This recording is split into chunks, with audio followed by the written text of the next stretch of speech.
বাংলাদেশের উত্তরবঙ্গের ঐতিহ্যবাহী জেলাগুলোর মধ্যে অন্যতম একটি জেলা দিনাজপুর। আর এই দিনাজপুরের মধ্যে রয়েছে বাংলাদেশের ঐতিহ্যবাহী কয়লার খনি। আজ আমি এসেছি কয়লার খনির বিশাল লেকে, জানবো এর ইতিহাস, ঐতিহ্য এবং প্রাকৃতিক সৌন্দর্য। আমি তামজিদ আর আপনারা দেখছেন তামজিদ এক্সপ্লোর। তো চলুন শুরু করি। উত্তরবঙ্গের জেলা দিনাজপুরের পার্বতীপুর উপজেলার বড়পুকুরিয়ার মধ্যে অবস্থিত এই কয়লার খনি 2005 সালের সেপ্টেম্বর মাস থেকে বড়পুকুরিয়া কয়লার খনি থেকে কয়লা উত্তোলন শুরু হয়, আর এখন অবধি সেটা চালু রয়েছে। এখান থেকে প্রতিনিয়ত হাজার হাজার টন কয়লা উত্তোলন করা হচ্ছে, আর এই কয়লা উত্তোলনের ফলেই সৃষ্টি হয়েছে এই বিশাল লেকের। এক সময় যেখানে ছিল বিশাল জনবসতি, গ্রাম, স্কুল, মসজিদ, বাজার, আর এই সকল কিছু এখন এই পানির নিচে তলিয়ে গিয়েছে, আর সৃষ্টি হয়েছে এই বিশাল লেকের। চলুন ঘুরে দেখি পুরো লেক। তো হাঁটতে হাঁটতে আমি বিলের কাছাকাছি পৌঁছে গেছি, আর ওই যে ওইদিকে দেখতে পাচ্ছেন এটা কিন্তু কয়লা খনি।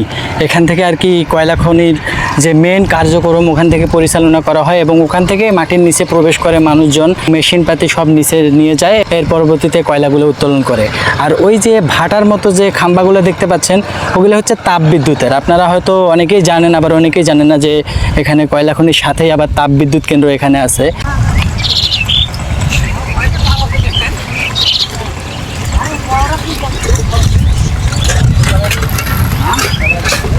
এই লেকের পানিতে কিন্তু প্রচুর পরিমাণ মাছ আছে। বিল থেকে মাছ ধরা হয়েছে, এখন আমি মাছ দেখবো এখানে।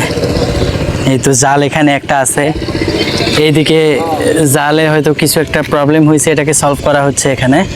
আর এই যে এখানে মাছ দেখেন, মাছ আমার মাছ। ভাই এগুলো কতক্ষণের মাছ? মানে কতক্ষণ লাগাই রাখছিলেন জালটা? 1 ঘন্টা। 1 ঘন্টা লাগার পরে এই মাছগুলো আর কি এখানে। আর আশা করা যায় যদি এখানে আর একটু টাইম দেওয়া যায় তাহলে আরও কিছু মাছ উঠে আসবে। তো ওই যে ওইদিকে আরেকটা ভাই আর কি জাল করতেছে, জাল দিয়ে মাছ ধরতেছে। তো আরও সামনে আমরা এখনও যাই নাই, তো ওখানে যাব। ওই সামনের রাস্তাটা থেকে আসলাম, আসার পর এই যে বিলের যে দৃশ্যটা, মেন দৃশ্য এটা হচ্ছে এই যে এইরকম এই রাস্তায়, কিন্তু এই সাইডেও আছে ভাই। এখানে দেখেন দুইটা মা মাছ বাচ্চাগুলো নিয়ে কিভাবে বেড়াচ্ছে। ও সেই লেভেলের ভাই মাছগুলো, বড় বড় মাছ, আল্লাহু আকবার। এখানে আমরা আসছি, এটা হচ্ছে প্রায় দুপুর টাইম। আপনারা আসলে বিকাল টাইমে আসেন তাহলে এখানকার যে মেন ভিউটা সেটা দেখতে পাবেন। সূর্য অস্ত যাওয়ার টাইমটা এখানে অনেক সুন্দর কাটে। এখানে মাছ নড়তেছে, এই পানির উপরে মাছ বেড়াচ্ছে। এই বিলে আসলে আপনারা এই নৌকাগুলোতে উঠতে পারবেন এবং এই বিলে ঘুরতে পারবেন। তো এখানকার ফি হচ্ছে জন প্রতি 30 টাকা করে। আপনারা যারা আসবেন এখানে 30 টাকা করে ফি দিয়ে পুরা বিলটাতে চক্কর কাটে আসতে পারবেন।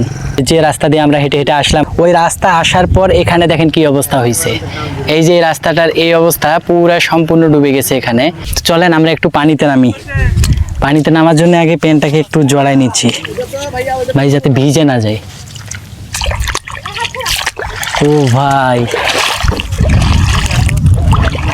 পানিতে নামি পড়ছি। ও এই সাইডটাতে প্রচুর গভীর আছে, আর আমি যেখানে দাঁড়িয়ে আছি ওই রাস্তাটা আর কি হালকা ডুবে গেছে, যে রাস্তাটা ওই রাস্তাটাতে আমি দাঁড়িয়ে আছি। আর এইদিকে গভীর, তার পরবর্তীতে ওই কচুরিপানা যেখানে আছে ওই কচুরিপানার জায়গাটাতে অনেক গভীর আছে। পানিগুলো ক্লিয়ার ভাই, এখানে মাছ দেখা যাচ্ছে। ওই যে ওই নৌকাটাতে অনেকে উঠে চলে গেল ঘোরার জন্যে। এখন আমি ডিজিটাল নৌকার উপরে আছি। এই দেখেন আমাদের ডিজিটাল নৌকা, মানে প্রকৃতি এই নৌকা তৈরি করে দিচ্ছে। এখানে আমি ভিজে গেছি, আবার পা ভিজে গেছে। এখানে যত যাচ্ছি তত গভীর এখানে। তারপরে ওই যে একজন গিয়ে ওখানে মাছ ধরতেছে। তো এখন ব্যাক করি, যদি ফিরে এখানে হঠাৎ করে ডুবে যাই তাহলে ক্যামেরা সহ একবারে নিচে চলে যাব, আবার ভিজে উঠে যাইতে হবে। তখন থেকে আমরা এখানে আছি প্রায় 1-1.5 ঘন্টার উপরে। দেখতেছি যে অনেক ধৈর্য ধরে এই মাছগুলো এইভাবে ধরতে হয়, যে বড়শি দিয়ে যে মাছ ধরাটা প্রচুর ধৈর্য ধরতে হয়। কেমনে যে এত ধৈর্য হয় আমি জানি না, বাট আমার এত ধৈর্য কেন জানি হয় না। চলেন আমরা এখন ওই যে ওইদিকে যাব, ওখানে একটা হারানো মসজিদ আছে, ওইদিকে একটু যাই এবং দেখি, এক্সপ্লোর করি যে কীরকম কি আছে মসজিদ, আর বর্তমান কি অবস্থা আপনাদেরকে জানাই। তো এখন রওনা দিই।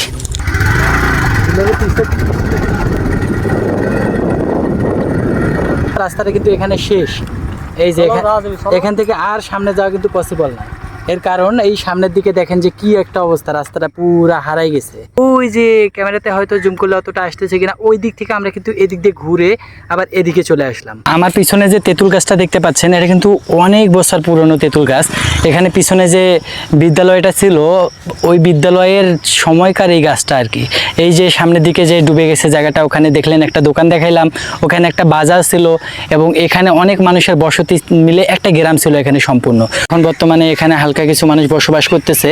একদিকে এই পরিত্যক্ত গ্রামে সবুজ গাছপালা, আর আরেকদিকে এত বড় একটা লেক, সব মিলিয়ে এখানকার পরিবেশটা আসলে মনোরম একটা পরিবেশ তৈরি হয়েছে। এই 3 রাস্তার মোড় থেকে এই দিক দিয়ে ঢুকে এই পরিত্যক্ত গ্রামটার ভিতর দিয়ে সামনের দিকে এগোচ্ছি। যে দেখেন এখানে কিন্তু আমাদের সেই কলেজ বা বিদ্যালয়টা ছিল, সবগুলা ইট পাথরগুলো এখন এখানে আছে, ভাঙার টুকরাটা মানে এক সময় আসছিলাম যখন এখানে দেখছিলাম ধীরে ধীরে এরকম হয়ে যাচ্ছে আর কি। এরপরেও এখানে কিছু মানুষ বসবাস করে। আবার এখানে একটা ছোট্ট মসজিদ আছে, আর এই মসজিদের মতোই সেম টু সেম সামনে আরও একটি মসজিদ আছে। ওই মসজিদটাও আর কি ডুবে গেছে পানিতে। চলুন ওখানেই যাচ্ছি এখন আস্তে আস্তে। এই যে সূর্যমুখী সংঘ এখানে ছিল, ওটাও দেখেন ফেটে গেছে একদম, পুরো কি একটা অবস্থা। হয়তো আর কয়েক বছর পর আমি আর এই জায়গাটাকেও আপনাদের এইভাবে দেখাইতে পারবো না, এত সুন্দর প্রকৃতিটা। এর কারণ এখানে যে হারে জিনিসগুলো আর কি দেবে যাচ্ছে যত দ্রুত। মসজিদটার কিন্তু ডেকোরেশনটা অনেক সুন্দর করে করা হয়েছে, তবে এটা এই যে ভেঙে চুরে যাচ্ছে। এই দেখেন পুরো ফেটে একদম বেহাল দশা হয়ে গেছে। এই যে ডিজাইনটা অনেক সুন্দর ছিল মসজিদের, সাথে এই যে গাছ বের হয়ে যাচ্ছে। আর মসজিদের ভিতরটা যদি একটু দেখাই, এখানে আর নামাজ হয় না, কারণ এখানে মানুষজনই নাই, তো নামাজ কেমনে হবে এখানে। এই যে পুরা পরিত্যক্ত।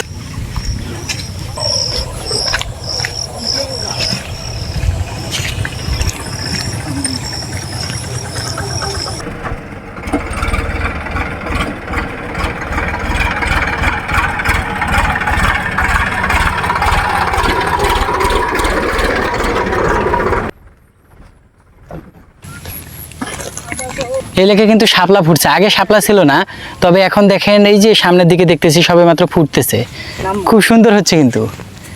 শাপলা শাপলা, কুমির টানে নিয়ে যাবে, যদিও কুমির নাই এখানে। তোরা ওইটা রাখি আসছিলি রে, আমি জানি ভাত আছে ওখানে। আহা, আমার কোনো দোষ নাই। লাস্টে দৌড় দিয়ে যা নিয়ে আসতে হয়েছে। ও এই দেখেন একটা নৌকা, পুরা পানি ঢুকে ভেতরে মনে হয় সাপও ঢুকে গেছে।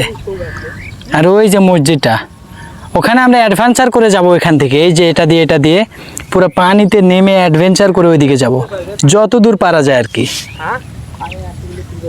এই দেখেন নারকেল গাছ, আর এখানে একটা স্পিড বোট আছে।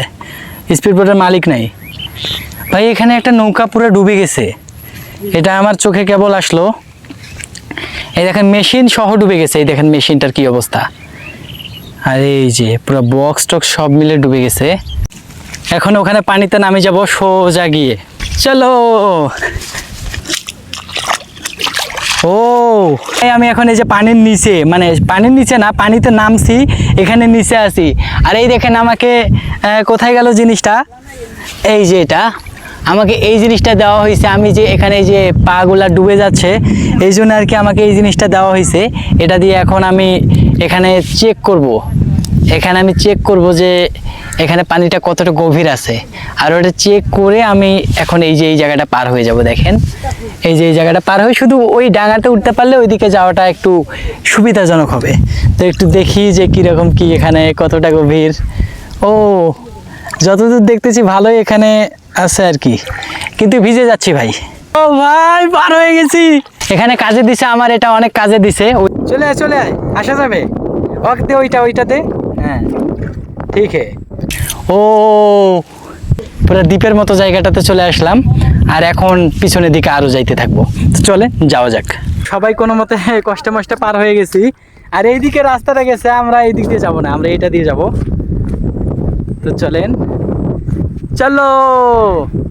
এখানে আবার এটা কি ভাই, পুকুর কেন জানি এটা। চলে আসছে ওই মসজিদের কাছে, আর এর থেকে বেশি দূরে যাইতে পারতেছে না, তার কারণ দেখেন এখানে পানির কি অবস্থা। ডুবে যাব এখানে গেলে, না হলে সাঁতার কেটে যাইতে হবে ওই সামনের দিকে। তো এত দূর পর্যন্ত আসতে পারছি আর কি।